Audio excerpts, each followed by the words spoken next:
네, 안녕하세요. 아마존 웹서비스에서 솔루션스 아키텍으로 근무하고 있는 이창수라고 합니다.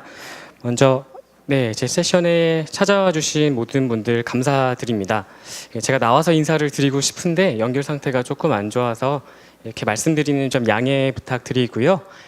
이번 시간에는 아마존 EC2 컨테이너 서비스를 활용하여 어떻게 효율적으로 컨테이너들을 관리하는지에 대해서 집중적으로 분석하는 세션을 갖도록 하겠습니다. 제가 발표 진행하면서 혹시 목소리가 잘 안 들리거나 혹은 잘 안 보이는 부분이 있다면 언제든지 말씀해 주시면 제가 조정하도록 하겠습니다. 먼저 목차에 대해서 살펴보도록 하겠습니다. 아마존 ECS가 가지고 있는 다양한 기능들과 그 각각의 구성 요소에 대해 살펴보고, 그리고 어떻게 아마존 ECS 안에 컨테이너들을 효율적으로 배치하는지, 그리고 어떻게 어떤 모니터링 지표들을 기반으로 ECS에 있는 컨테이너들을 모니터링하고 어떻게 로깅을 하고 그 로그를 어떻게 처리하는지, 그리고 추가적으로 오토 스케일링과 로드 밸런싱 같은 기능들을 ECS와 어떻게 같이 혼합하여 사용하는지에 대해서 살펴보도록 하겠습니다. 컨테이너의 장점에 대해 좀 살펴보도록 하겠습니다. 여러분들이 잘 아시는 일반적인 가상 머신 VM과 달리 컨테이너는 OS 커널을 함께 공유하여 사용을 합니다. 그럼으로써 OS의 자원을 보다 효율적으로 사용할 수가 있고, 그리고 어플리케이션이 필요한 그런 바이너리랑 라이브러리들만 독립적으로 가져가서 이미지를 배포하기 때문에 굉장히 가볍습니다. 그리고 각각의 어플리케이션을 하나의 게스트 OS에 여러 개의 컨테이너를 띄울 수 있기 때문에 각각의 특성에 맞게끔 어플리케이션을 모듈화를 하고 마이크로 서비스로 가기 위한 굉장히 최적화된 그런 구조를 제공해드리고 있습니다.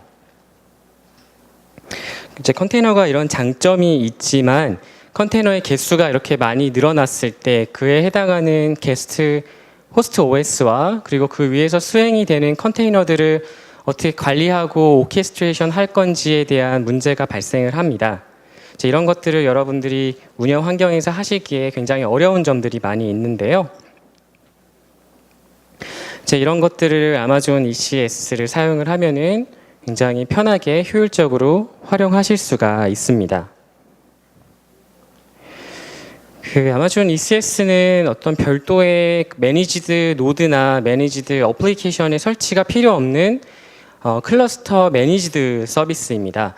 다른 여러 가지 컨테이너 관리하는 오케스트레이션 툴들이 있는데 그런 툴들은 보통 매니지드 서버를 따로 설치를 하셔야 되고 그 매니지드 서버에 대한 이중화라든지 이런 것들에 대한 추가적인 리소스가 또 필요하게 됩니다. 근데 ECS는 그 사용 자체에 대해서 따로 비용이 과금되지 않습니다. 단지 ECS가 사용하는 그 EC2 인스턴스에 대한 비용만 과금이 되게 됩니다.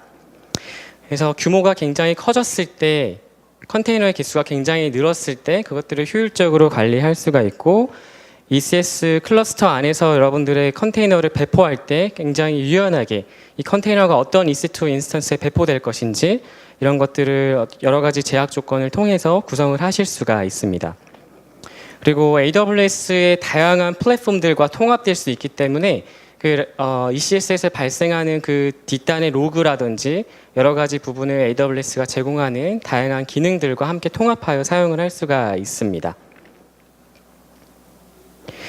ECS의 구성 요소에 대해서 살펴보도록 하겠습니다.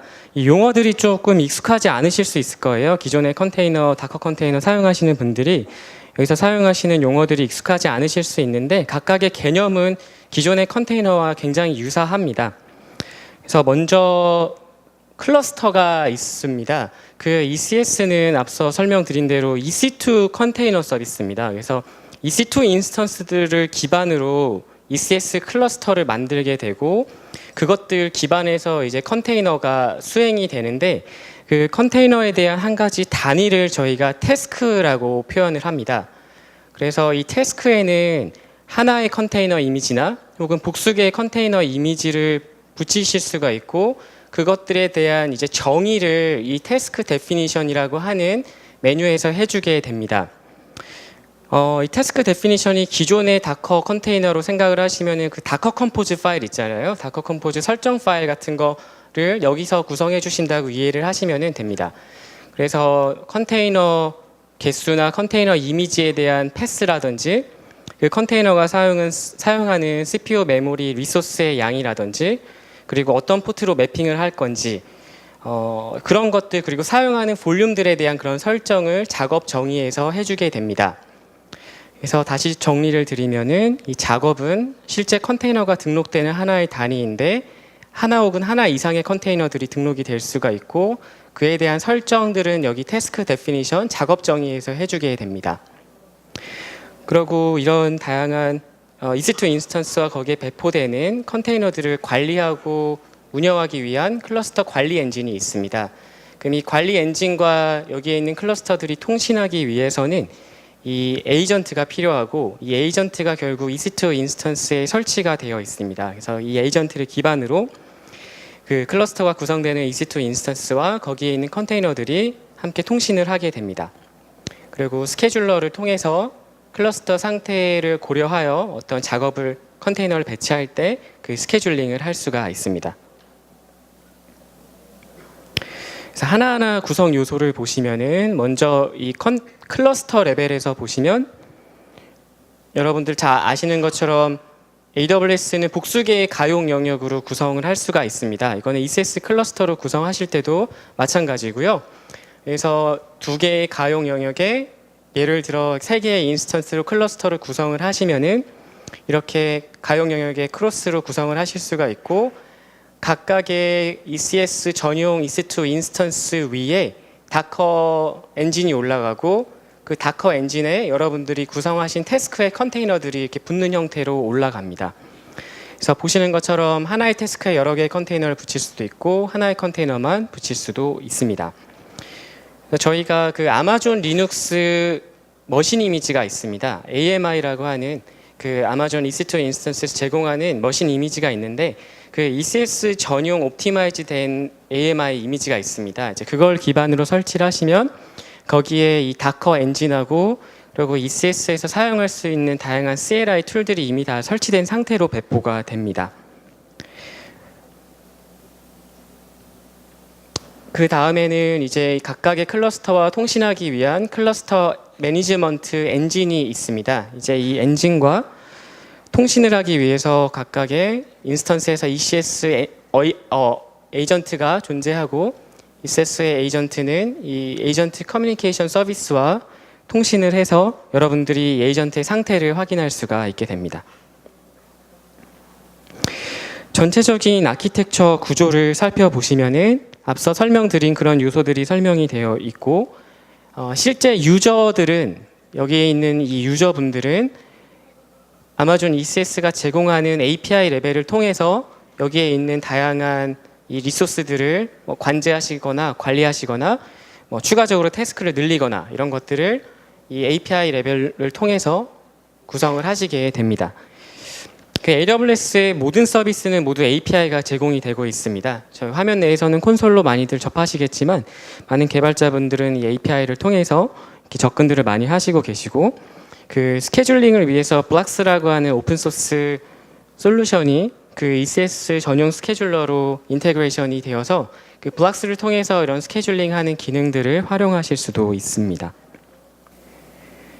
그 작업 정의에 대해서 좀 더 상세히 살펴보도록 하겠습니다. 태스크 데피니션이라고 표현을 하는데 크게 보시면은 볼륨 데피니션이랑 컨테이너 데피니션 두 개로 나누어집니다. 그래서 볼륨 데피니션에는 컨테이너가 사용하는 볼륨의 당연히 그 양이 될 거고요. 그리고 컨테이너 데피니션에는 어떤 컨테이너 이미지, 그러니까 그 컨테이너 이미지가 있는 보통 패스를 주게 돼서 어떤 컨테이너 이미지를 등록을 할 거고 각각의 컨테이너 이미지가 어떤 포트를 기반으로 매핑을 할 것인지 그리고 얼만큼의 자원을 사용할 것인지 이런 것들을 이 컨테이너 데피니션에서 해주게 됩니다. 이제 이 두 가지 정의를 통해서 구성을 하실 수가 있는데 그 정의에 대한 구성 방법은 저희 콘솔 내에서 ECS의 태스크 데피니션 거기서 새로운 태스크 데피니션을 만드시면 여기에 두 가지 메뉴가 나옵니다. 그래서 컨테이너를 등록하는 부분하고 볼륨을 붙이는 부분이 있습니다. 그래서 여기서 컨테이너를 붙이는 버튼을 누르시면 여기에 컨테이너의 이름과 그 컨테이너 이미지 위치, 그리고 볼륨 사이즈나 그리고 여기에 포트 매핑이나 이런 것들을 해주실 수가 있습니다. 그래서 그 이미지의 위치는 저희가 그 ECR이라고 하는 ECS 전용 리파지토리 서비스가 제공되고 있습니다. 거기에서 여러분들의 다커 이미지를 빌드를 해두시고 푸시를 해두시면은 그 이미지에 대한 ECR의 리파지토리 URL을 여기에 등록을 해주시면은 그 태스크에 해당 이미지가 등록이 될 수가 있습니다. 그리고 여기 보시면은 그 제이슨 형태로도 등록을 하실 수가 있습니다. 그래서 이렇게 콘솔로 하실 수도 있지만 여기서 클릭을 하시면은 제이슨 형태로 여러분들이 익숙한 그런 설정 파일 방법으로 구성을 하실 수가 있습니다. 어떤 컨테이너 이미지 사용할 거고 얼만큼 자원 사용할 것인지 앞서 구성하신 그런 것들을 이 제이슨 형태로도 구성하실 수가 있습니다. 그리고 이제 이 작업 정의를 기반으로 실제 태스크 이 작업을 생성을 하시게 되는데 작업이라고 하는 것은 실제로 컨테이너가 수행되는 하나의 단위라고 이해를 하시면 됩니다. 그래서 그 태스크가 배포가 될 때 앞서 구성하신 그 작업 정의에 있는 설정들을 기반으로 태스크가 배포가 됩니다. 그 배포되는 위치는 ECS 클러스터 내에 있는 인스턴스로 배포가 됩니다. 그리고 다른 또 한 가지 개념이 서비스라고 하는 개념이 있습니다. ECS에서 콘솔 구성을 해보셨으면 많이 보셨을 텐데 서비스라고 하는 개념은 앞서 구성하신 그 작업 정의를 바탕으로 몇 개의 태스크를 배포할 것인지 그리고 그 태스크만큼 이제 배포가 되고 어떤 그 태스크가 이제 비정상적인 상태에 빠졌을 때 그 태스크 개수만큼 서비스 디스커버리를 해서 그 숫자에 맞추게끔 자동 복구를 합니다. 그리고 엘라스틱 로드 밸런싱이나 오토 스케일링 같은 AWS의 다양한 네이티브 기능들과 그 해당 컨테이너들을 함께 사용할 수 있도록 설정할 수 있는 부분이 ECS의 서비스라고 하는 부분입니다. 그래서 서비스 생성 안 하시고 바로 태스크만 만드셔서 운영하실 수도 있고요. 근데 그 태스크 위에 엘라스틱 로드 밸런싱이나 오토 스케일링이나 이런 기능들을 함께 사용하시기 위해서는 이렇게 서비스로 만들어서 어떤 영구적인 형태로 구성하는 것을 권장을 드립니다. 그래서 서비스를 생성하시는 부분은 이 클러스터 메뉴에서 그 ECS에 접속을 하시면은 크게 이렇게 세 가지 메뉴가 있습니다. 그래서 클러스터는 생성하는 부분이고 이 태스크 데피니션 방금 설명드린 작업 정의에 대한 부분이고 그리고 리파지토리가 이렇게 있는데요. 여기서 클러스터를 선택을 하시면은 여기에 그 해당 클러스터에 맞는 서비스를 이제 만드실 수가 있습니다. 여기서 서비스 버튼을 누르셔서 여기에서 앞서 설정한 그 태스크 데피니션과 그리고 태스크의 개수 이런 것들을 구성을 하셔서 런치할 수가 있습니다. 이 뒤에 해당하는 간단한 데모가 있습니다. 그래서 데모 보시면은 클러스터 만드는 것부터 해서 이렇게 하나하나 띄우는 것들이 있어서 보시면 좀 도움이 많이 될 것 같습니다.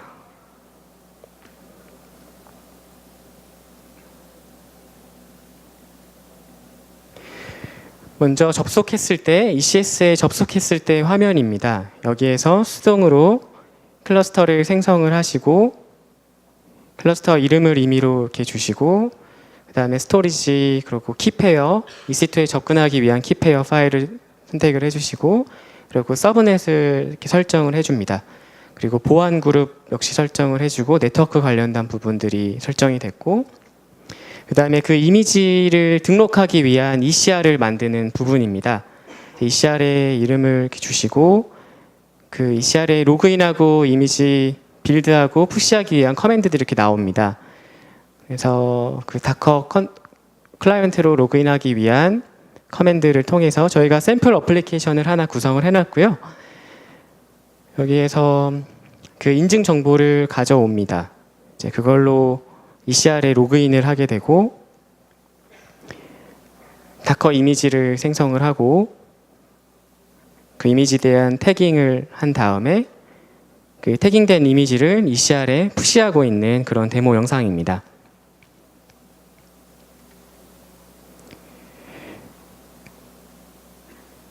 저희가 이미 나머지 2개에 대한 어플리케이션을 구성을 해놓은 데모 영상이고요. 이제 여기에서 방금 설명드린 작업 정의에 대한 부분이 있습니다. 컨테이너 정의와 볼륨 정의가 이렇게 나타나게 되고요.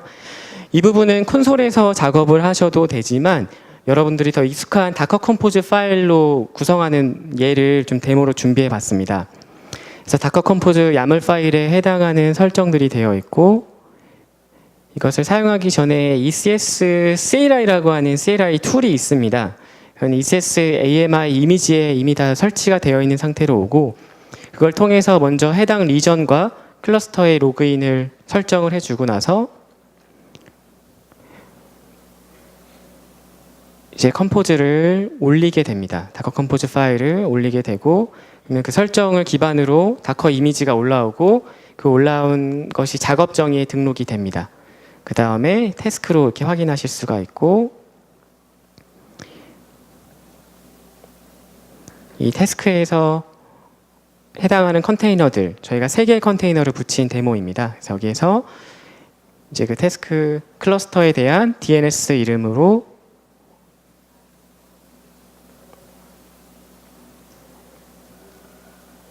이렇게 바로 웹페이지에 접근할 수 있는 그런 데모입니다. 그래서 3개의 컨테이너 이미지를 기반으로 구성을 한 굉장히 단순한 어플리케이션입니다. 이거는 무스타심이라고 그 사진 올리면은 코스형 붙여주는 그런 서비스입니다.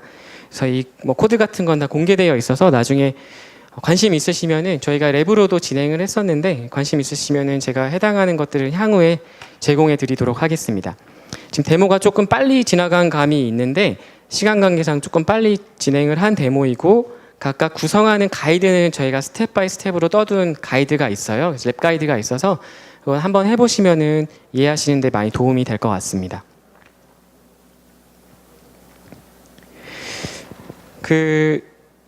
이제 EC2 인스턴스들이 ECS를 이루는 클러스터의 근본이 되고, 그 개수가 굉장히 많아졌을 때, 그리고 컨테이너 개수들이 굉장히 많아졌을 때 그 컨테이너 이미지가 어느 쪽에 있는 EC2 인스턴스에 배포가 돼야 될지라고 하는 부분이 되게 중요하게 됩니다. 뭐 이중화나 확장성 이런 걸 고려했을 때 각각의 컨테이너가 다른 가용 영역에 있는 인스턴스에 배포하고 싶은 그런 니즈가 있을 수 있고요. 그리고 한쪽 가용 영역에만 몰려 있으면은 이제 좀 분산이 잘 안 되는 그런 효과가 발생할 수 있습니다. 그러면은 ECS 클러스터 내에서 어떤 EC2 인스턴스는 놀고 있고 어떤 EC2 인스턴스는 너무 자원이 빠듯하고 이렇게 돌아갈 수가 있어서 그 컨테이너를 어느 쪽에 배치할지에 대해서 살펴보는 그런 부분입니다. 그래서 어느 인스턴스에 어느 조건으로 컨테이너를 배치할 것인지에 대한 부분입니다. 그래서 다양한 옵션들이 있는데요.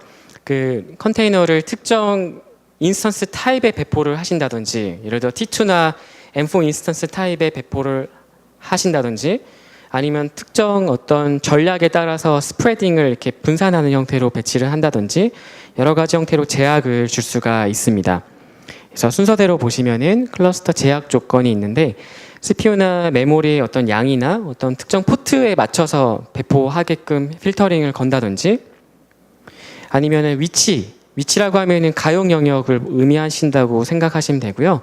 그래서 이쪽 가용 영역이나 이쪽 가용 영역을 나눠서 특정 가용 영역에만 배포를 하시거나, 혹은 어피니티도 구성할 수가 있습니다. 그래서 하나의 컨테이너가 반드시 같은 인스턴스에 있을 때 도움이 되는 경우는 2개가 같은 곳에 배포되도록 이런 설정들도 하실 수가 있습니다. 이런 것들이 이제 사용자 정의 속성 제약에 대한 필터링 부분이 있는데, 이제 여러분들이 여기서 주시는 거에 따라서 굉장히 다양하게 줄 수가 있습니다. 프로덕트 환경이나 스테이징 환경이나 이런 걸 나눠서 배포하실 수도 있고, 그리고 앞서 설명드린 그런 배치 전략들을 기반으로 해서 인스턴스를 식별을 할 수도 있습니다.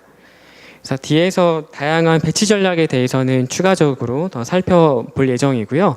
이제 이런 것들을 거쳐서 최종적으로 어떤 인스턴스에 배포를 할 건지 이런 필터링을 통해서 이제 원하시는 곳에 배치할 수 있도록 설정할 수가 있습니다.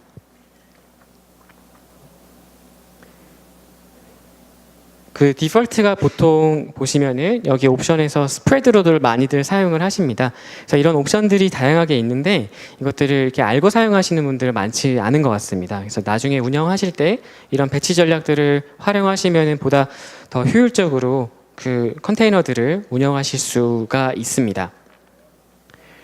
그리고 이렇게 크게 봤을 때 네 가지 전략이 있는데 처음부터 보시면은 빈패킹이라고 하는 전략은 하나의 인스턴스의 컨테이너를 먼저 다 채우고 나서 그 다음에 리소스가 부족할 때 다른 쪽 인스턴스의 컨테이너를 채우는 형태를 의미를 합니다.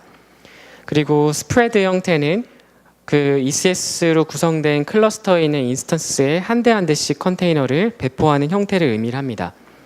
그리고 어피니티는 앞서 말씀드린 대로 그 컨테이너들이 동일한 인스턴스에 할당이 되어야 하거나 혹은 반드시 서로 떨어지게끔 구성을 하는 니즈가 있을 때 사용하실 때 그럴 때 사용하면 많이 도움이 되고, 그리고 디스팅트 인스턴스는 하나의 EC2 인스턴스에 한 대의 컨테이너만 뜨도록 하는 그런 설정입니다. 그래서 그런 배치 전략들을 여러분들이 그 AWS 콘솔에서 설정하실 수도 있는데 저희가 지금 데브데이이다 보니까 되도록이면은 이런 기능들을 코드 레벨로 작성을 해 봤습니다. 그래서 이런 배치 전략을 여러분들이 만드실 때 태스크를 만드시거나 서비스를 만드실 때 그 CLI 커맨드를 통해서 이런 것들을 고려하여 생성하실 수가 있습니다.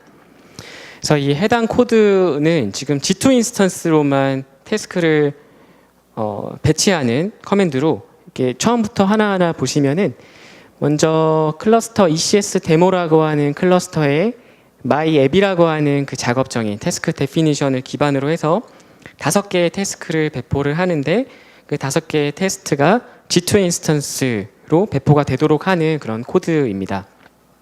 혹시 뒤에 코드 잘 안 보이시나요? 이게 저희가 키운다고 좀 키웠는데 저희가 이게 안 보이면은 나중에 좀 확대해서 보여드리도록 하겠습니다.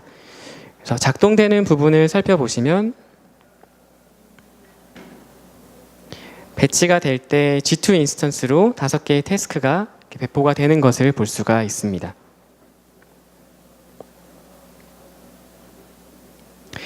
그리고 여기에 있는 이 작업 정의, 여기에 있는 이 플레이스먼트 전략은 5개의 태스크를 배포를 하는데 이것들이 인스턴스 타입은 T2 스몰이나 혹은 T2 미디움, 그리고 어베일러빌리티 존은 1D가 아닌 가용 영역, 1D가 아닌 AG로 배포하는 그런 커맨드입니다. 여기 보시면은 노어 조건이 붙어 있어서 여기 노어 조건이 있어서 1D가 아닌 1A에 있는 가용 영역으로 T2 인스턴스들을 배치하는 그런 설정입니다. 그래서 태스크가 5개가 배포가 되는데 배포가 모두 1A에 있는 가용 영역에 T2 인스턴스들에만 배치되는 것을 볼 수가 있습니다. 그리고 일반적으로는 이 스프레드 형태를 많이들 사용하십니다. 이거는 기본적으로 이제 옵션을 보시면은 여기에 플레이스먼트 스트래티지가 있는데 스프레드로 구성이 되어 있고 그에 대한 속성 값은 가용 영역, 어베일러빌리티 존으로 설정이 되어 있습니다. 이렇게 구성이 되면은 이제 태스크를 배포할 때 2개의 가용 영역들에 걸쳐서 하나씩 배포하는 형태로 수행이 됩니다. 그리고 이거는 존 분산하고 빈 패킹 2가지 전략을 모두 추가해 놓은 그런 형태의 구성입니다. 그래서 먼저 존 분산을 하고 나서 그 다음에 인스턴스 하나에 모두 채우는 형태로 구성이 되고, 그리고 구성하는 그 필드는 메모리 값입니다. 그래서 빈 패킹으로 하나를 다 채우는데 그 인스턴스에 있는 메모리가 다 찰 때까지 하나를 다 분산하고 나서 빈 패킹을 하는 그런 설정입니다. 그래서 수행되는 것을 보면은 먼저 분산이 돼서 배치가 되고 하나의 인스턴스에 일단은 모두 차게 되는 그런 구성을 보실 수가 있습니다. 그리고 어피니티와 안티 어피니티가 있는데 이거는 그 지금 노란색 컨테이너, 노란색 태스크가 웹 서버라고 하는 그룹으로 등록이 되어 있고, 위에는 어피니티로 이 웹 서버와 동일한 인스턴스에 배포를 하고, 밑에 있는 것은 보시면은 여기 낫이 있습니다. 그래서 이 노란색이 없는 곳으로 배포가 되게 하는 그런 구성입니다. 그리고 여러 개의 서비스를 생성하실 때도 각각의 서비스 레벨을 다르게 설정을 해서 이렇게 등록을 할 수가 있습니다. 그래서 위에 거는 먼저 보시면은 그 G2 인스턴스에 배포를 하고, 밑에 거는 T2 스몰 인스턴스에 배포를 하는 형태로 구성이 됩니다. 작동 방식은 동일하고요. 그리고 옵션 중에 distinct라고 하는 옵션이 있어서 각각의 인스턴스에 하나의 컨테이너만 뜨도록 하는 구성입니다. 그래서 인스턴스가 부족할 때 지금 ECS 클러스터의 인스턴스가 더 하나씩 더 생기고 있는 것을 보실 수가 있습니다. 그래서 이런 설정들을 CLI로 하실 수도 있지만 저희 그 콘솔에서도 굉장히 손쉽게 하실 수가 있습니다. 그래서 앞서는 CLI로 설정하는 부분이었고, 해당 부분은 콘솔에서 설정하는 부분입니다. 그래서 ECS 클러스터로 가셔서 여기서 서비스를 생성을 하실 때 그 태스크 플레이스먼트 관련한 설정을 하실 수가 있습니다. 그래서 여기 들어가시면은 앞서 보신 이런 설정이 다 있습니다. 빈 패킹, 스프레드, 이런 것들이 다 있고요. 이제 향후에 구성하실 때는 이런 거를 고려하셔서 구성하시는 것을 권장드립니다. 그리고 여기 컨스트레인트에는 어떤 멤버, 아까 G2 인스턴스나 P2 인스턴스에만 배포하는 그런 게 있었잖아요. 그런 거를 여기에서 이렇게 하실 수가 있습니다. 이제 모니터링하고 로깅이 또 굉장히 중요한 부분이 됩니다. 그 클러스터가 커지고 그 안에 있는 태스크의 개수가 많아짐에 따라 관리하기가 되게 어려울 수가 있는데요. 그에 대한 모니터링 매트릭이랑 그 로그 처리하는 거에 대해서 좀 말씀을 드리도록 하겠습니다. 먼저 그 ECS 관련한 클라우드워치 매트릭은 크게 두 가지가 있습니다. 먼저 그 클러스터로 모니터링을 할 수가 있고, 서비스로 모니터링을 할 수가 있습니다. 그래서 클러스터로 모니터링을 한다라고 하는 의미는 그 클러스터에 등록된 EC2 인스턴스들이 이렇게 있잖아요. 그러면 그 전체 ECS 클러스터에 있는 인스턴스의 리소스 전체 합을 기준으로 사용하고 있는 그 컨테이너들의 리소스 사용량은 유틸리제이션으로 나오게 되고, 그리고 그 컨테이너를 만드실 때 등록한 그 리소스 양, 그거는 리저브드 형태로 나타나게 됩니다. 그래서 모니터링을 하실 때 크게 클러스터랑 서비스를 나눠서 모니터링 할 수가 있는데, 크게 리저베이션과 유틸리제이션 이 두 가지로 보실 수가 있습니다. 그래서 만드실 때 이 클라우드워치 ECS 매트릭이 말씀드린 이런 클러스터 레벨에서의 모니터링이나 서비스 레벨에서의 모니터링을 모두 할 수가 있고, 그리고 각각 수행되는 EC2 인스턴스가 또 있잖아요. 그 EC2 인스턴스 하나하나에 대한 클라우드워치 매트릭을 또 따로 설정하실 수도 있습니다. 그리고 거기서 수행되는 거를 실제로 OS 레벨에서는 다커 레벨 그 탑 같은 커맨드 통해서 이제 원하시는 지표들을 뽑아낼 수도 있습니다. 그 먼저 클러스터 모니터링에 대한 그 지표 말씀을 좀 드리겠습니다. 그 앞서 말씀드린 대로 그 ECS에서 컨테이너를 생성하실 때 태스크를 기반으로 생성하게 되는데, 그 태스크에 얼만큼의 자원을 쓸 건지 CPU 메모리를 그 작업정의 아까 태스크 데피니션에 등록을 해주게 됩니다. 그래서 그 태스크가 사용하려고 예약한 그 용량, 그게 이제 리저베이션이 양이 되고, 밑에 있는 유틸리제이션은 등록한 다음에 실제로 그 태스크가 사용하는 리소스의 양을 의미를 합니다. 뒤에 그 계산하는 예제가 하나 있는데요. 그거 좀 보시면은 더 도움이 많이 될 것 같습니다. 그래서 먼저 확인하는 방법은 저희 그 콘솔 내에 있는 클라우드워치에서 확인하실 수도 있고, ECS에 들어가셔서 클러스터 선택을 하시면은 거기에 매트릭이 따로 있습니다. 그래서 매트릭에서 그 말씀드린 CPU 메모리 유틸리제이션하고 그리고 리저베이션 값들을 모두 확인하실 수가 있습니다.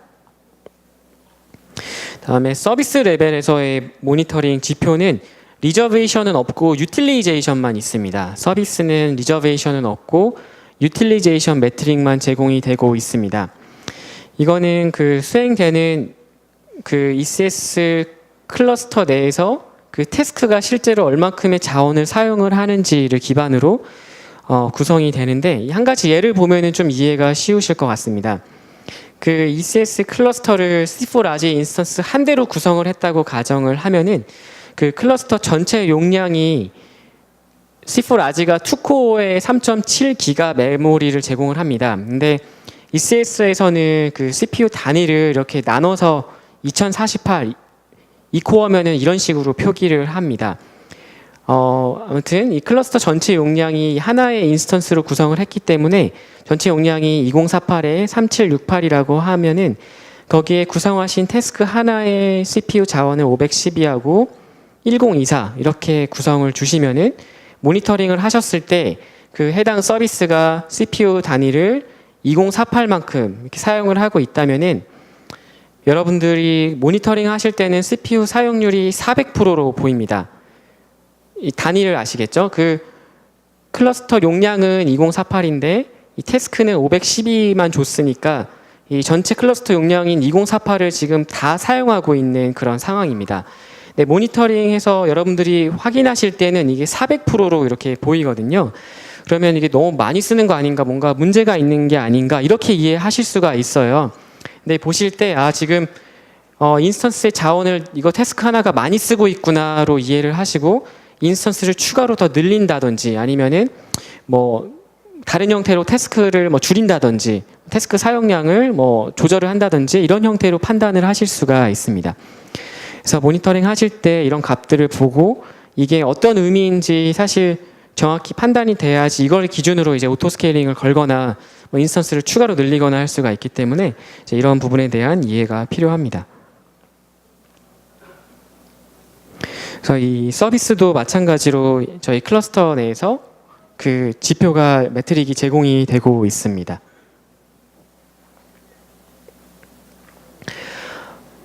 그 다음은 로그에 대한 좀 부분인데요. 그 ECS의 컨테이너들이 되게 많게 되고 그럼 거기서 많은 로그들이 발생을 할 텐데 그 ECS를 생성하실 때 AWS 로그스라고 하는 걸 설정할 수가 있습니다. 그러면은 그 로그 그룹에 해당 로그들이 쌓이게 되고 그 로그를 어느 쪽으로 처리할지를 클라우드워치 로그스에서 설정할 수가 있습니다. 그러면은 쌓이는 로그를 그냥 S3에 쌓으셔도 될 거고 근데 그 쌓이는 로그량이 굉장히 많고 스트리밍 서버로 계속 발생을 한다고 한다면은 그 로그들을 저희 스트리밍 서비스인 키네시스에 태워서 좀 빠르게 그 로그 처리를 한다든지 아니면은 그 로그를 기반으로 어떤 후처리가 필요할 경우에 예를 들어서 어떤 에러 로그 같은 거 발생할 때 그 에러 로그 기반으로 어떤 뒤에 있는 처리를 하신다든지 이럴 때는 람다를 태워서 후처리 프로세스를 돌릴 수가 있고요. 그리고 로그를 쌓기 전에 엘라스틱 서치 같은 서비스 사용하면은 그 로그량이 너무 많기 때문에 그거를 먼저 원하는 형태로 클렌징을 해내고 클렌징한 로그 데이터를 기반으로 뒤에 단의 키바나나 뭐 타블로 같은 이런 솔루션들을 사용해서 이제 시각화해내는 그런 부분으로 활용할 수도 있습니다. 이거는 선택의 폭이 열려 있고요. 스트리밍으로 받은 거를 뒷단에 다시 엘라스틱 서치 붙여서 키바나 쓸 수도 있을 거고요. 그래서 그거는 들어오는 양에 따라서 로그를 S3로 받아서 S3에서 아테나 같은 서비스 활용해서 S3 로그를 분석을 한다라고 한다든지 뭐 다양한 형태로 구성을 하실 수가 있습니다. 그리고 그 AWS 로그스를 그 태스크 데피니션 파일에서 이렇게 설정하실 수가 있습니다. 이것들은 콘솔에서도 다 제공이 되고요. 근데 저희는 개발자니까 여기에서 이 설정 파일에서도 이 빨간색으로 표시된 부분을 보면은 로그스에 대한 설정 그리고 이런 것들을 모두 구성하실 수가 있습니다. 그리고 저희 AWS GitHub가 있어요. 거기 가시면은 이런 샘플 코드들 엄청 많이 있습니다. 그리고 테스트해 볼 수 있는 클라우드 포메이션 템플릿들도 굉장히 많이 있고요. 이제 그런 것들을 통해서 좀 필요하신 부분들 더 이렇게 같이 하시면은 좋을 것 같습니다. 그리고 다커 홈페이지에 들어가시면은 AWS, 아마존, 클라우드워치 방금 말씀드린 로그스에 대한 드라이버가 제공이 되고 있고 다양한 ECS 관련한 이런 뭐 툴들도 다커 홈페이지에서 다운받으시고 그런 가이드를 확인하실 수가 있습니다. 그 다음 중요한 꼭지가 이제 오토 스케일링입니다. 그래서 오토 스케일링 그 크게 생각하시면은 그 태스크들이 그러니까 컨테이너가 등록이 되는 ECS 클러스터 레벨에서 그러니까 그 EC2 인스턴스 레벨에서 하는 오토 스케일링이 있을 거고, 그리고 그 컨테이너 레벨에서 그 태스크 레벨에서 하는 오토 스케일링 레벨이 이렇게 두 가지가 있을 겁니다. 그래서 그에 대한 설정들을 모두 하실 수가 있습니다. 그래서 클라우드워치 매트릭, 아까 그 네 가지 매트릭 말씀드렸잖아요. 그 CPU, 메모리, 뭐 유틸리제이션, 리저베이션 그 기반으로 알람을 생성을 하셔서 그걸 기반으로 이제 클러스터 인스턴스 개수를 늘린다라고 한다든지, 아니면 태스크 그 컨테이너 개수를 늘린다라고 한다든지, 이런 설정들을 모두 할 수가 있습니다. 그래서 오토 스케일링 그룹 만드신 분은 아실 텐데, 만드신 분들은 그 런치 컨피규레이션에서 그 AMI 설정해 주게 되어 있잖아요. 이제 그 설정한 AMI를 기반으로 그 EC2 인스턴스들이 배포가 되는데, 거기에 아마존 리눅스 ECS 옵티마이즈드 AMI가 있습니다. 이제 이거는 그 다커 엔진이랑 그 ECS 커맨드 CLI 툴 같은 게, 그리고 ECS 에이전트가 모두 설치되어 있는 이미지라고 생각을 하시면 됩니다. 그 선택을 하시고 오토 스케일링 그룹을 이렇게 만드시게 되는데요. 설정하는 예를 한 가지 보시면은 그 ECS 클러스터에서 서비스 메뉴에서 오토 스케일링 그룹하고 그 엘라스틱 로드 밸런싱을 붙일 수가 있습니다. 그래서 클러스터 서비스 레벨에서 오토 스케일링 설정하는 그 메뉴입니다. 그래서 이 메뉴에서는 스케일 아웃 폴리시를 그 메모리 지금 메모리 유틸리제이션이 75%가 넘을 때 태스크를 하나 늘려라라고 지금 이렇게 되어 있고요. 그래서 이렇게 설정을 하실 때 이 메모리 유틸리제이션에 대한 정확한 이해가 있어야지 그거에 맞게끔 태스크가 이게 늘어나게끔 됩니다. 그리고 스케일 아웃과 스케일 인에도 여러분들이 원하는 형태로 이렇게 설정을 하실 수가 있습니다. 그래서 오토 스케일링은 고객분들 상담 많이 할 때 보면은 그 처음에 설정하는 것보다는 조금 운영하시면서 현재 상황을 파악하시고 나서 그 다음에 등록을 하는 게 좋습니다. 그리고 등록하시기 전에 그 별개의 얘기긴 하지만 EC2 인스턴스를 최대한 먼저 경량화하는 게 좋습니다. 그래서 EC2 인스턴스에 있는 세션 정보나 뭐 스태틱 파일이나 이런 거 최대한 오프로드를 해서 EC2를 가볍게 한 다음에 그 다음에 오토 스케일링을 거는 게 중요하고, 그리고 어떤 모니터링 매트릭으로 설정을 할 것인지 이런 것들이 굉장히 중요하게 됩니다. 그래서 ECS 클러스터의 오토 스케일링 흐름도를 좀 살펴보시면은, 먼저 그 ECS가 그 클러스터 모니터링을 해서 클라우드워치가 모니터링을 하고 그에 대한 지표를 이제 ECS가 받는 거죠. ECS가 그 지표 값을 받아서 매트릭 값을 기반으로 스케일 인을 할 건지 아웃을 할 건지 결정을 하게 됩니다. 그리고 이 레벨은 이제 태스크 레벨, 컨테이너 레벨에서의 스케일 인아웃입니다. 그리고 여기에는 그 인스턴스 레벨, 그러니까 실제 EC2 인스턴스 레벨에서의 지표들 역시 다른 클라우드워치 매트릭들을 통해서 확인을 하게 되고, EC2 인스턴스가 늘어날 것인지 줄어들 것인지 이런 거를 판단해서 늘리게 됩니다. 근데 그 스케일 인이 일어날 때 그 기존에 있던 인스턴스에 그 컨테이너들이 떠 있을 거잖아요. 근데 떠 있는 인스턴스를 바로 스케일 인을 하면은 기존에 있는 컨테이너들이 다른 데로 이동을 해야 될 텐데, 이제 그런 부분들이 되게 중요하게 됩니다. 그래서 스케일 인으로 EC2 인스턴스 개수가 줄어들 때 그 기존에 있던 컨테이너들을 미리 다른 곳으로 옮기도록 하는 그런 설정을 할 수가 있습니다. 지금 화면이 잠시 안 나오고 있는데요. 제가 먼저 좀 설명으로 말씀을 조금 드릴게요. 그 오토 스케일링 그룹에 그 라이프 사이클 훅이라고 하는 기능이 있습니다. 그 기능을 보통 사용을 할 때는 그 어떤 오토 스케일링 그룹으로 인스턴스가 스케일 인이 될 때 그 인스턴스에 존재하는 어떤 로그 파일이나, 그러니까 인스턴스 지우기 전에 필요한 설정 파일들 다른 데다 옮길 때, 그럴 때 이제 오토 스케일링 라이프 사이클 훅이라고 하는 걸 겁니다. 그래서 그거는 그 어떤 특정한 조건이 수행되기 전에는 스케일 인을 하지 않도록 하는 그런 설정입니다. 이제 그거를 이제 ECS에 설정을 하실 수가 있고요. 그래서 하나하나 흐름도를 보시면은 그 오토 스케일링 인에 대한 이런 이벤트가 발생을 할 때 그 오토 스케일링 라이프 사이클 훅이 발생을 하면서 그 SNS에 메시지를 던집니다. 그래서 SNS는 그 메시지를 받아서 람다한테 이제 보냅니다. 람다한테 그 메시지를 보내서 지금 스케일인이 필요하다라고 보내서 ECS를 호출을 해서 그 스케일인을 하고자 하는 EC2 인스턴스에 지금 컨테이너가 돌고 있는지 안 돌고 있는지 지속적으로 체크를 하게 됩니다. 그래서 코드를 보시면 바로 이해가 되실 거예요.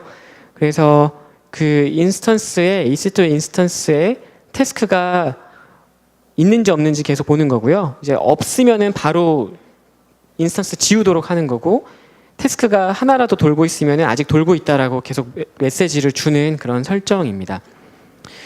이것도 GitHub에 되게 잘 나와 있고요. 그래서 코드 레벨로 굉장히 손쉽게 설정할 수가 있습니다. 그래서 이렇게 모든 태스크가 인스턴스에서 다 드레이닝 되고 나서 그 다음에 이렇게 인스턴스를 지우도록 하는 설정들을 손쉽게 할 수가 있습니다.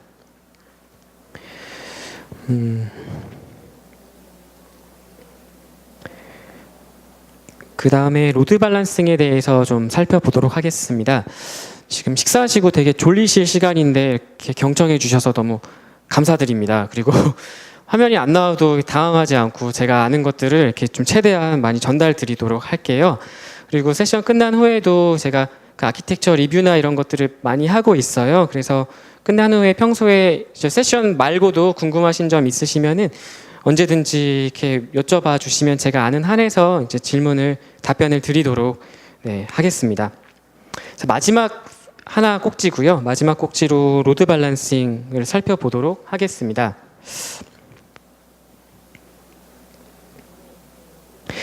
그 로드 밸런싱은 이제 ELB하고 ALB 두 개가 있습니다. 그래서 ALB를 보통 지금 많이 사용들 안 하시더라고요. 근데 ALB가 좋은 기능이 되게 많은데 기존의 ELB들을 많이 사용을 하시더라고요. 그래서 그 차이점이 있는 장표입니다. 그래서 기존의 ELB는 그 L4 스위치라고 이해를 하시면은 얼추 비슷합니다. 근데 그 ELB의 포트하고 컨테이너의 포트가 있을 거잖아요. 이거를 이렇게 80으로 주면은 컨테이너에 3030. 근데 포트 80을 다른 포트로 매핑할 수가 없어요. 그렇게 되면 ELB를 여러 개 만들어줘야 되는 상황이 발생을 하는데, 이 ALB를 사용을 하시면은 그 컨테이너 포트 이 80을 이제 호스트 포트 0으로 매핑을 하면은 이 여기에 있는 임시 포트들을 기준으로 해서 호스트 포트가 동적으로 할당이 됩니다. 그러니까 표현이 좀 어려운데 그 ECS 사용하는 클러스터 인스턴스들이 있잖아요. EC2 인스턴스가 있는데 EC2 인스턴스 포트하고 그 안에 있는 컨테이너 포트를 맞춰야 될 거잖아요. 컨테이너가 사용하는 서비스 포트가 있을 거고 EC2 인스턴스에 대한 포트가 있을 건데, 그것들을 여기 그 EC2 인스턴스, 그러니까 컨테이너의 호스트가 되는 EC2 인스턴스의 포트를 0으로 지정만 하시면은 뒷단의 컨테이너 포트는 뭘로 주더라도 다 같이 사용할 수가 있습니다. 그래서 뭐 하나의 ALB로 여러 개 컨테이너들 다 다른 포트를 사용하는 컨테이너들을 같이 사용할 수 있는 그런 기능을 ALB를 통해서 할 수가 있습니다. 기존에는 이게 안 돼서 이제 다른 서드파티 솔루션들을 많이들 사용을 하셨어요. 근데 이제 이 기능이 돼서 사용하는데 굉장히 많이 편해진 것 같습니다. 그래서 기존의 로드 밸런싱을 사용을 하시면은 이렇게 패스가 다를 경우에 크레딧 카드하고 모트게이지 이렇게 패스가 다를 경우에 각각 다른 포트를 사용을 할 거고, 그 ALB를 추가적으로 내부에 인터널 ALB를 더 만들어야 됩니다. 하지만 ALB를 사용을 하면은 하나의 ALB로 이렇게 여러 개의 패스에 대해서 이렇게 설정을 손쉽게 할 수가 있습니다.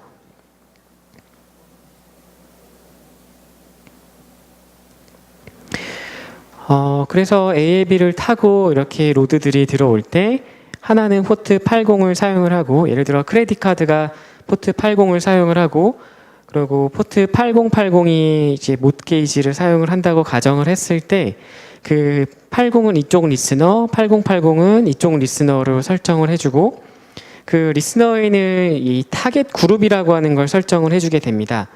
이 타겟 그룹에 있는 타겟은 결국 그 인스턴스가 되고요. EC2 인스턴스가 되는데, 그 이쪽 타겟 그룹 따로 이제 이쪽 타겟 그룹 따로 해서 이렇게 80은 이쪽으로, 8080은 이쪽으로 설정을 해주면은 굉장히 손쉽게 구성하실 수가 있습니다.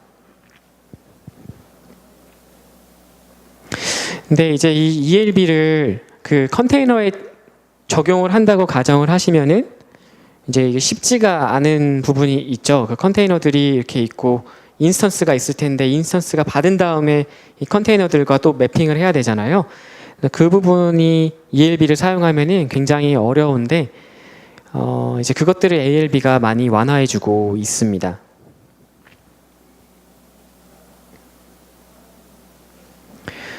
그래서 그 ALB를 통해서 그 앱에 대한 패스는 이쪽 타겟 그룹으로 보내주고, 그러니까 하나의 컨테이너 인스턴스가 이렇게 있을 때 그 안에 여러 개의 컨테이너들이 이렇게 태스크로 존재를 할 거고, 그것들에 대한 타겟 그룹을 여기로 던져주거나 혹은 다른 쪽 타겟 그룹으로 던져주면은 손쉽게 구성하실 수가 있습니다.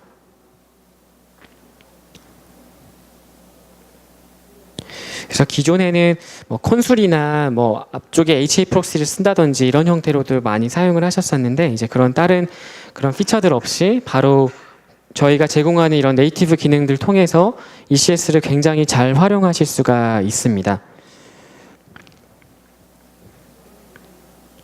그리고 그 동적 호스트 포트 매핑하는 메뉴를 좀 살펴보도록 하겠습니다. 이 동적 호스트 매핑은 이게 어렵지 않습니다. 어렵지 않고요. 여기 컨테이너 그 데피니션, 그 아까 제가 말씀드렸던 그 작업에 대한 정의를 하실 때 그 포트 매핑하는 메뉴가 있습니다. 작업 정의는 그 작업에 대한 설정을 해주는 부분이고요. 그 설정에서 그 컨테이너를 등록을 해줄 수가 있고, 그 컨테이너가 어떤 쪽 포트로 매핑을 할 것인지 하는 설정을 이 작업 설정에서 해줄 수가 있습니다. 그래서 여기에 있는 호스트가 이제 그 컨테이너가 수행이 되는 EC2 인스턴스라고 생각을 하시면 되고, 여기에 있는 컨테이너는 그 EC2 인스턴스에서 수행이 되는 컨테이너 자체라고 생각을 하시면 됩니다. 그 컨테이너가 80을 사용을 하고 이 호스트 포트는 그냥 0으로 다 주시면 됩니다. 0으로 주시면은 컨테이너 포트가 뭐 몇십 개가 되더라도 이 호스트는 그냥 다 0으로만 주시면 됩니다. 0으로 쭉 주시면은 그 부분을 저희 메뉴에서 이렇게 확인하실 수가 있습니다. 이런 설정들을 ECS 콘솔에서 확인하실 수도 있고, 아니면은 EC2가 제공하는 그 ELB 관련한 로드 밸런싱 관련한 콘솔 메뉴가 있습니다. 이제 거기 들어가서 실제로 어떻게 매핑이 되어 있는지 확인을 해보시면은 그 아까 0으로 준 그것들이 다 지금 32768, 뭐 32769 이런 식으로 매핑이 된 것을 확인할 수가 있습니다. 그래서 다시 한번 짧게 정리를 드리면은 여기에 있는 호스트는 EC2 인스턴스 포트, 이거는 거기서 수행되는 컨테이너 포트 0으로 이렇게 수행을 해주더라도 저희 콘솔에서 확인을 하면은 각각의 호스트가 되는 EC2 인스턴스에 대한 포트 매핑이 이제 그 아까 이미 포트 32768, 32769 이런 걸로 매핑되는 걸 확인하실 수가 있습니다. 그래서 ECS 운영하실 때 ECS 콘솔도 보시는 게 좋고, 이렇게 오토 스케일링 그룹이나 ELB 콘솔에서 이렇게 직접 확인하시면은 더 추가적으로 정보들을 확인할 수가 있습니다. 지금 제가 진짜 안 움직이고 하고 있거든요. 근데 좀 죄송하고요. 제가 그 부분들은 최대한 갭이 없도록 이렇게 설명을 많이 드리도록 하겠습니다. 그리고 여기 HTTPS 등록하는 것도 되게 중요한 꼭지가 됩니다. 일반적으로 HTTPS 등록할 때 서티피케이트이 필요하잖아요. 보통 뭐 시만텍이나 이런 데서 발급해준, 그러니까 CA에서 발급해준 서티피케이트이 필요하고, 그거를 기본적으로 뭐 웹서버단에 그 서티피케이트를 터미네이트를 한다든지, 아니면은 저희 같은 경우는 그 ELB나 아니면 클라우드 프론트의 그 서티피케이트를 터미네이트 하는 것을 권장을 드립니다. 그래서 그 터미네이트라고 하는 의미는 그 서티피케이트를 위치하도록 하는 게 웹서버가 아니라 이제 앞쪽에 있는 ELB나 클라우드 프론트에 두게 함으로써 그런 인크립션이나 디크립션 하는 그런 로드를 최대한 웹서버단에 안 주게 하기 위해서 하는 건데, 이런 서티피케이트를 여러분들이 발급받아서 직접 설정해 주시게 되면은 그 서티피케이트에 대한 만료됐을 때 다시 변경해 주셔야 되는 관리도 해야 되고 또 발급받기 위해서는 또 비용도 발생을 하는데 그 ACM이라고 하는 이 서비스를 사용하시면은 여기서 AWS에서만 사용할 수 있는 그 TLS 서티피케이트을 발급을 해줍니다. 그리고 발급한 거를 바로 ELB나 클라우드 프론트에 바로 이렇게 등록하실 수가 있어요.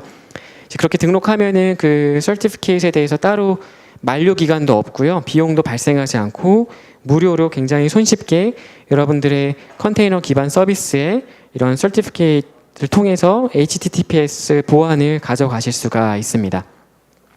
그래서 ALB에 설정한 거는 밑에 있는 타겟 컨테이너들에도 같이 이렇게 설정이 되게 됩니다. ALB 모니터링하는 지표들이 다양하게 있습니다. 여기 보시면 오토스케일링 그룹 클라우드워치에서 보시면은 그 로드 밸런서에 대한 매트릭 네임들이 이렇게 나오게 되는데 여기에 보시면은 그 뉴 커넥션 카운트나 액티브 커넥션 카운트나 현재 그 로드 밸런서에 커넥션이 몇 개가 붙어 있는지 이런 것들을 다 확인하실 수가 있습니다. 그 ELB로 많이 등록하시는 지표 중 하나가 그 surge queue라고 하는 지표가 ELB에 있습니다. 그거는 ELB에 큐가 쌓여서 밑에 있는 웹 서버들이 못 당겨가고 있는 거죠. 그 ELB에 쌓이는 큐들을 밑에 있는 EC2 인스턴스들이 계속 당겨가면은 ELB에 큐가 안 쌓일 텐데 ELB에 큐가 쌓이는 거를 확인을 해서 그거를 기반으로 오토 스케일링을 거는 고객분들도 많이 계십니다. 그래서 다양한 이런 모니터링 지표가 제공하고 있고 로드 밸런서 사용할 때는 이제 커넥션 수 같은 거는 굉장히 중요합니다. 그리고 HTTP 관련한 어떤 OXX 이런 에러 카운트들 있잖아요. 뭐 설정이 커넥션이 많아서 튕긴다라고 한다든지 이런 다양한 HTTP 에러 코드에 대해서 저희 클라우드워치에서 모니터링 하실 수가 있습니다. 그리고 그것들을 이렇게 색깔별로 라벨링을 해서 이렇게 확인하시면은 그 그래프가 굉장히 잘 나옵니다. 지금은 부하가 없어서 이렇게 나왔는데 그 그래프가 굉장히 이쁘게 잘 나오고요. 이제 이런 것들 기반으로 이제 뭐 운영하실 때 그 모니터링에 관련한 부분을 시각화해서 사용하시면은 굉장히 ECS를 잘 활용할 수 있을 거라 생각이 됩니다. ECS가 아직은 저기 국내 서울 이전에는 런치가 되어 있지는 않지만 이제 굉장히 빠르게 굉장히 많은 고객분들의 니즈가 있어서 이제 곧 런치할 예정에는 있습니다. 정확한 로드맵을 말씀드리기는 어려운 부분이 있지만 ECS도 곧 런치될 예정에 있고 그리고 저희가 제공하는 이런 기능들이 결코 이제 다른 컨테이너 기반의 다양한 솔루션들이 있잖아요. 그것들에 비교해서 제공되지 않는 기능들이 크게 없습니다. 하지만 뭐 이제 시장이나 뭐 필드에서 주로 사용하는 그런 솔루션들이 있기 때문에 ECS를 많이들 사용 안 하시는 경향이 있으신데 보시면은 굉장히 다양한 기능들을 제공하고 있어서 지금 검토하시는 이런 컨테이너 서비스가 있으면은 그에 대해 한번 기능들을 비교해 보시면은 좀 많은 도움이 될 것 같습니다. 일단은 제가 준비한 세션은 여기까지입니다. 그리고 저희 그 여기 URL에서 오늘 세션에 관련한 이런 피드백들을 좀 많이 주시면은 저희가 그 세션 내용을 더 많이 개발하고 여러분들의 피드백을 바탕으로 더 나은 이런 서비스들을 드리기 위한 노력을 계속하고 있습니다. 그래서 오늘 느꼈던 점에 대해서 좀 많은 피드백 주시면은 그걸 통해서 다시 찾아뵙도록 하겠습니다. 네, 긴 시간 수고 많으셨습니다. 감사합니다.